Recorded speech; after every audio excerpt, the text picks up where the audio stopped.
Hey, what's going on, everyone? Thank you for kind of watching. So I've got guys an update on a major severe weather event that we have. It's about to take place here across the southern plains, across sections of Texas and into Oklahoma. We're also talking about a major pattern change that looks to be coming soon, as we do have possible snowstorms coming in for the sections of the northern United States. We've got all the details coming right up, right? So thank you all for joining me here on this Saturday night. All right, we have a lot to go over in this video. We're going to break down pretty much everything you need to know about this upcoming severe weather event, and also, like I said earlier, our major pattern change that we're anticipating to kind of come through as we get later and later into November. Right. So starting out here, just take a look at your current alerts.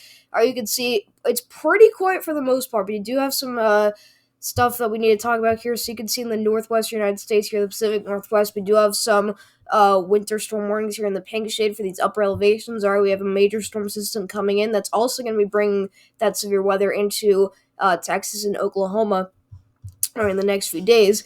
We also do have some flood advisories here.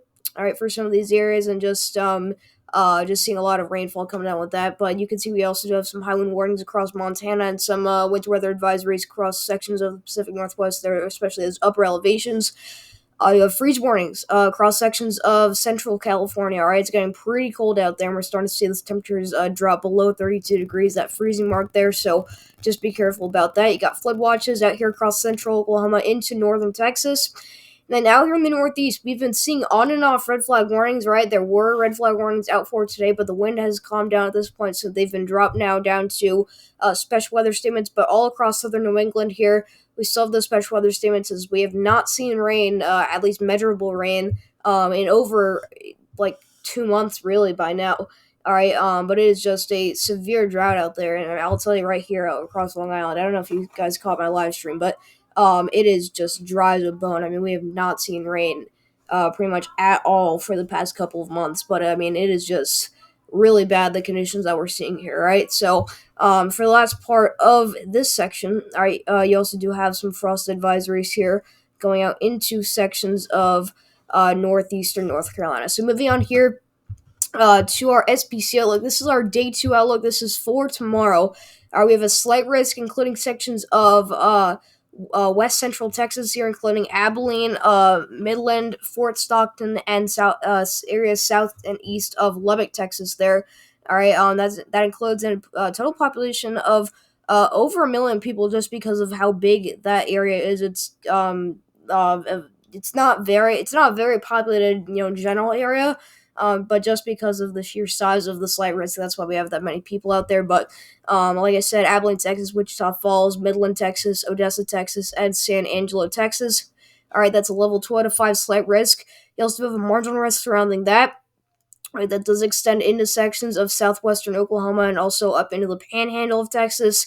But you can see that as far as the tornado threat goes, you have a 5% risk. All right? I think this will probably stay as a 5% unless parameters get a little bit higher. But as of right now, you have a 5% risk shaded here in the red shade. This is going out for sections of northern Texas there. That does include Abilene, Texas, Wichita Falls, Mineral Wells, Texas, Sweetwater, Texas, and Berg Burnett, Texas. I don't know if I'm saying that right, but correct me in the comments if you do know how.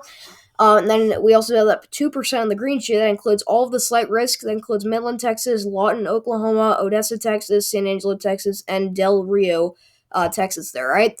Tomorrow's damage wind threat. It's 15% risk. I do think that really Monday is going to be the bigger day for damage wind gusts, but we still have that 15% risk, including all the slight risk, and then the 5%, including all of the marginal risk area, right?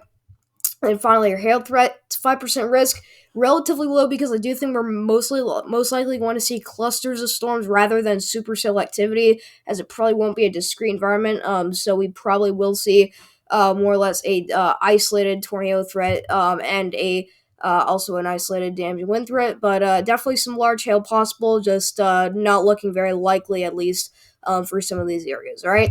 So move on here to Monday here. This is where we have another slight risk, where we were introduced to this when this was all the way out to day 5. All right, but we still have a slight risk, including sections of extreme northern Texas into southern Oklahoma. This doesn't include the DFW metro area. All right, but you can see this doesn't include Dallas, Fort Worth, Arlington, Plano, and Garland, Texas. Then you also do have a pretty broad marginal risk, including Houston, Texas, San Antonio, Texas, Austin, Texas, Oklahoma City, and New Orleans, Louisiana. All right, you can see that probabilistically we have a 15% chance of seeing severe weather within the yellow shade and then a 5% risk in the brown shade. All right, this is time to upgrade. This will probably get extended for some more areas. And I do think that we'll probably see that 15% risk shift a little bit farther south in the coming days. All right, but this will definitely be driven off by a wind threat, and we'll talk about that later in the video. But this is definitely much more concerning, I would say, than our threat tomorrow. But keep in mind, we still have a pretty elevated tornado threat. I just really do think that damaged wind threat for Monday is definitely going to be it's going to be pretty high and pretty concerning, right? So we move on here to the NAM 3K model. We're going to be breaking down this severe weather event, all right, based off of model guidance. So you can see basically what happens here is we get through the rest of tonight. All right, and then here comes tomorrow morning. This is early tomorrow morning. You have some showers starting to build here across the southeastern United States as you have a ridge that's pushing up into the northern United States. You're getting your dew points that are starting to rise here in your temperatures. And then once we get really past 8, 9 a.m., your first showers and storms start to fire here across sections of western Texas, and that's pretty much where your initiation is going to begin. And then you can see that these showers and storms pretty much just continue to grow as that low pressure, all right, ejects across the region here, and you're already down to 1,001 millibars. So this is a strengthening low pressure system, but you already got a cluster showers and storms moving throughout this region. But look what happens here. You get some kind of cellular looking storms. So basically what's going to happen, you're probably going to get embedded tornadoes within these clusters, if that makes sense. And you could definitely have a couple just a couple of strong tornadoes that are possible. I mean, I guess you wouldn't say strong tornadoes, a couple, but definitely a few isolated tornadoes. But one or two of them could be strong with this event. This kind of pushes off to the north here. Notice how as we get into Monday here, this pretty much all kind of lines up here and comes together into this pretty massive QLCS, but very thin-looking damaged wind gust line here, and you can see the sharp contrast here. This is a huge signal, all right, for a really intense damaged wind event. All right, I think that you most likely just see damaged wind gusts within this line, probably no spin-up tornadoes, but if we do get any instances of strong enough inflow to spin up tornado, then that could definitely be an issue here. But these outflow winds are probably going to be roaring out of the west here, and then this is just going to sweep across sections of Texas before kind of fizzling out as it moves over towards Louisiana and Arkansas. We can actually see late Monday night, we do get some showers and storms that rumble through Arkansas and Louisiana, so I'd watch out for that. All right, but pretty much the peak intensity is right here as this really begins to gain steam here. Really at its strongest point is going to be right when it moves through DFW, so we're probably going to see a lot of power outages with this. But this is surely going to bring some strong winds to damage wind here across this region, and then pretty much some non-severe showers and thunderstorms north of Oklahoma here. But even some damage wind gusts here across southern Oklahoma, it's definitely possible because we still keep in mind we still have that slight risk in that region. All right, so you move over here to our wind gust map here from the NAM. You can actually see the signal pretty well here on the NAM. So we kind of put this in motion to see when this line does form. We could see right away. All right, this storm is already packing wind gusts pretty close to 50 knots, which is about 55 to 57 miles per hour. So you're almost getting 60 mile per hour wind gusts already with this line. Look what happens. This really starts to get strong. You can see here across southern Oklahoma, we're seeing gusts over 50 miles per hour here. So we're seeing gusts pretty close to 60 miles per hour here across Oklahoma. Those are definitely considered severe gusts here. And then you can even see into northern Texas, you see an area here of 58 knots. That's about 60 to 65 miles per hour here. So you got really strong winds, all right, that are kind of pushing across this region. Here's DFW. You guys will probably be south of where the strongest point of the line will be, but definitely 50 to 60 mile per hour winds for pretty much anybody in the red or even this gold shaded area here. But if you're in the purple, definitely still have the potential for seeing 30 to 40, maybe even up to 50 mile per hour wind gusts with this line. But that is a really intense storm there. And then you look at what happens for tomorrow's event, and definitely a few isolated instances of stronger winds here. You could actually see a couple areas of close to 40 miles per hour there with your wind gusts. But tomorrow's event, or excuse me, Monday's event is going to be very concerning here, especially just because of this massive damage wind gust line. So we'll definitely have to continue to watch this. All right, but this definitely looks pretty concerning.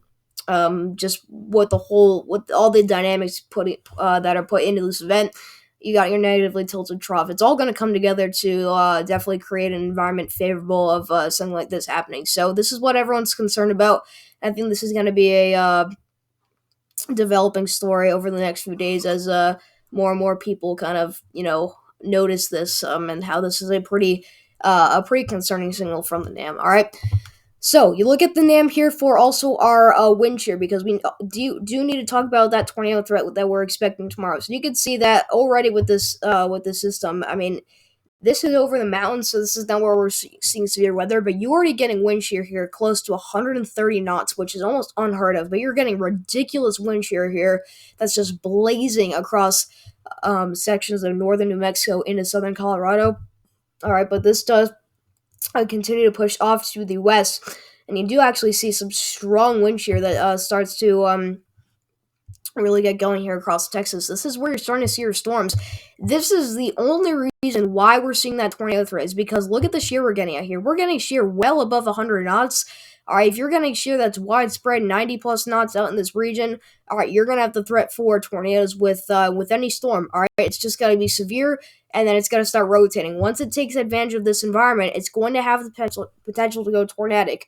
If we saw a classic dry line setup with discrete supercells, this would be a much more significant severe weather outbreak. I'm not going to call this an outbreak because we don't know that yet, but with this environment and just even with the cluster of storms, it's certainly possible that we could get a few tornadoes with this because when you get shear that's widespread, well over 100 knots for some of these areas. I mean, you can pretty much tell that we're expecting a pretty at least a fairly intense day for tornadoes. But I'm not saying that a few strong tornadoes are likely. I'm saying that a few isolated tornadoes are likely. So um, definitely not like a crazy event. But I do think that this is definitely going to be a supportive environment here for a couple tornadoes. And then you can see as this standard wind gust line starts to form here, that's when the shear starts to decrease there. All right, so let's go take care of your severe weather event now. Moving on here to the GFS, your 500 millibar height anomalies, we're going to be taking a look at our upcoming major pattern change. All right, so over the past couple of days, the models have really latched onto this big signal for a couple of big shots of cold air and troughs to kind of eject here across the United States. And so that's definitely looking like a pattern that could result in some snowstorms for sections of the northern tier of the country. So just looking at what we've got as of right now, you've got a pretty big dome here of high pressure and also some higher temperatures here across sections of the eastern United States, and then you got your big trough and you're dipping the jet stream digging down here into the southern United States. All right, this is all kind of combining here and meeting in the middle. You see this see where the two colors, the warm colors and the cold colors, kind of meet in the middle. That's exactly where a severe weather event's happening. So this is a pretty classic fall severe weather event, and we do see that trough kind of deepen here across the country. But look at what happens. You could see this high pressure starting to lift north, and all of a sudden you've got a massive area of a low pressure that's starting to spread here across the western United States. And this is where you have the potential for your pattern change to come in because this piece of energy that kind of breaks off here from the piece of energy behind it up here in the northern United States. This does actually make its way into the eastern United States and it deepens there. All right, it's blocked from moving north here because of this high pressure, and it's blocked from moving south because you have some ridging behind it. If that makes sense. All right, but this really deepens over the eastern United States, and look at this. I mean, you have pressure that's getting to 36 millibar, 36 millibars below average here. So you're just seeing really deep low pressure here with the system that really just digs far down the United States, the eastern United States. I mean, you get a massive dip in the jet stream with this, so you're gonna get a pretty intense cold blast. All right, but this is definitely a huge signal here for a pattern change because all of a sudden you go from just this blocking ridge here dominating the eastern United States. Now, a major storm system in the eastern United States, and then that ridge begins to move over to the western United States. So that's where we kind of see our pattern switch. Essentially, the entire pattern just switches, going from the eastern half of the United States being dominated by high pressure to now the eastern half of the United States being dominated by low pressure and storm systems. And that trend continues as we get another piece of energy. This is later in the run, but um, just a signal at this point. You get more and more pieces of energy that try to, move their way throughout the northern United States that try to weaken this ridge here, that builds across the central United States. So, all right, after 200 hours, once you get past 200 hours out, this is a really weak signal from the GFS. I mean, from any model, past 200 hours out is very weak. These are more of the fairy tale scenarios, but you can see if this pattern were to set up, I mean, something like this is possible where you get a huge trough to move down here, and this would bring another really intense storm system. But you can kind of just see all of this playing out. And so I think this is also going to give an opportunity for some people in the eastern United States that have been very dry for the past couple of months to get some rainfall. So that kind of brings us over here to the GFS, and we're going to be taking a look now at the precipitation side of things to see what this pattern change is going to result in. So, you look at our storm system that kind of, comes up through the United States here. Look what this thing does. It kind of flirts with flirts with the weird jet stream, and we do actually see some of that cold air finally start to dig down into the central United States. I mean, you can see this is a substantial dip in the jet stream. You're gonna your cold front, your 540 line. This is your freezing line all the way down into Tennessee, and it's only November here. So I mean, stuff like this definitely happens in November. But look what happens here with the Great Lakes. This kind of interacts with the Great Lakes, and you get a ton of snow here across sections of Michigan here, and then even into upstate New York. But you're finally starting to see rain across sections of New England here, and you actually do see a substantial amount of rain. So this would finally break your dry spell, and this would probably, if this exact scenario were to play out, you would most likely get measurable rain from this, because this goes right through the eastern United States, doesn't miss anybody out here. But then look what happens on the backside. You get a kind of a switch off here of low pressures. You get a secondary low pressure system to kind of take over, and that brings in more cold air and more energy to generate some lake effect snow. So you get more snow here, even down into sections of the Alps. All right, I think it's possible we're going to get a substantial winter storm across the Alps, because if you look at the past hours, all these frames here just have continuous snow across the Alps as the storm system just continues to spin around for days, and it just lasts for a very long time here across the eastern United States. But it's possible you could get snow as far west as Illinois and even into Indiana and Ohio. Look at this, you got some light snow out there. So I think it's possible that we're going to get substantial winter storm for some of these Great Lakes areas. But you can see, I mean, with that pattern change coming into play, you just get a lot of weak piece of energy that try to make their way around this ridge and kind of take advantage of the pattern there. So very interesting stuff from the GFS. And if you look at runs before this, you would definitely see a lot of major storm systems after this one. So all you gotta do is just keep looking at the signals, and if the GFS catches on to another possible system, all right, it's not something you should definitely ignore, because with a pattern change like this, it's definitely possible to get a pretty intense storm system. And that's pretty much what we're seeing here.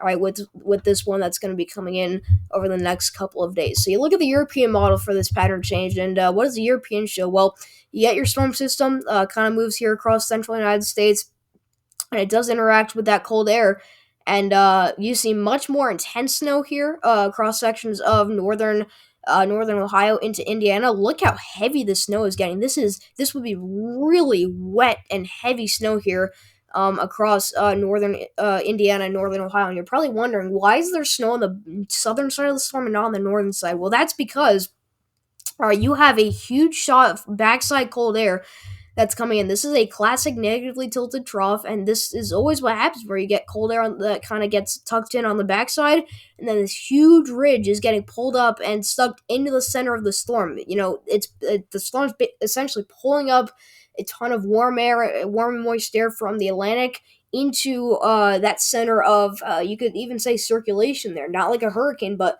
it just kind of pulls up a lot of cold, a lot of warm and moist air into the center of the storm, and that's pretty much how you get the cold air on or the snow on the southern side and not the northern side. But you can even see that we get some pretty intense snow even into sections of Illinois. So pretty interesting to see that kind of stuff. But you do get that handoff there with those low pressures, two low pressure systems, and that does bring snow to the Alps and into sections of Kentucky. So very interesting to see what plays out here. I think this definitely has some time to change.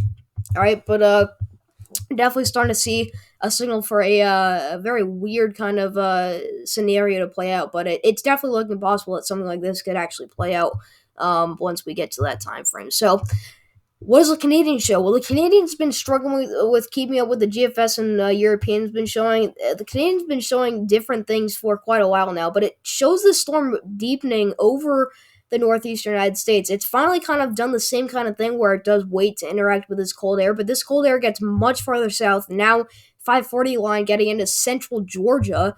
But you do see way more widespread snow here, even getting into Pennsylvania, definitely across the Alps here. But everyone in the Ohio Valley is really getting in on some snow. But even in the sections of Tennessee, it's possible, according to the Canadian model. But if you look at past runs, you look at 12Z from the 13th, which I think this was Thursday or Friday. All right, it was showing a much different scenario where you just got a huge system to kind of move up into Canada. You got a blockbuster winter storm for southeastern Canada, but this cold blast gets much farther south, getting all the way into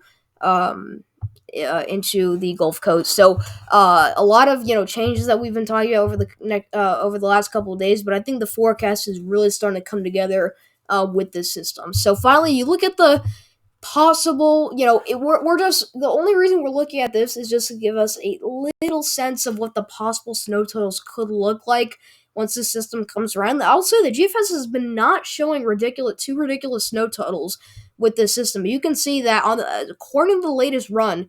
All right, the most snow looks like to be falling here across sections of southern Michigan, where we do see a little area of really 4 to 6 inches here across the state. But even in Illinois, extreme northeastern Illinois, and even near Chicago, all right, 1 to 2 inches is certainly possible, especially here across Indiana, where our totals get a little bit higher, 2 to 4 across really all of Indiana and Ohio there. But that's a pretty good signal for some measurable snow across this region. If you do get some lake effect snow to kick in, I mean, this is definitely exaggerated. This won't happen, but you could get totals that could definitely get pretty close to 10 inches. So, once again, just a signal here. This is not a forecast. This is over 150 hours out. So, definitely you only take this with a grain of salt. But the GFS with this snowstorm does want over a foot of snow for northern Michigan. So, I think that's unreliable, but I mean, you never know. So, that's all I got for you guys. I appreciate all of you for coming to watch this video, so just stay tuned. I mean, I'll continue to give you guys updates on this pattern change and obviously on this upcoming winter storm. All right, but stay safe out there if you're being affected by severe weather. And yeah, that's pretty much it. So thank you for coming to watch, and I'll see you guys in the next video.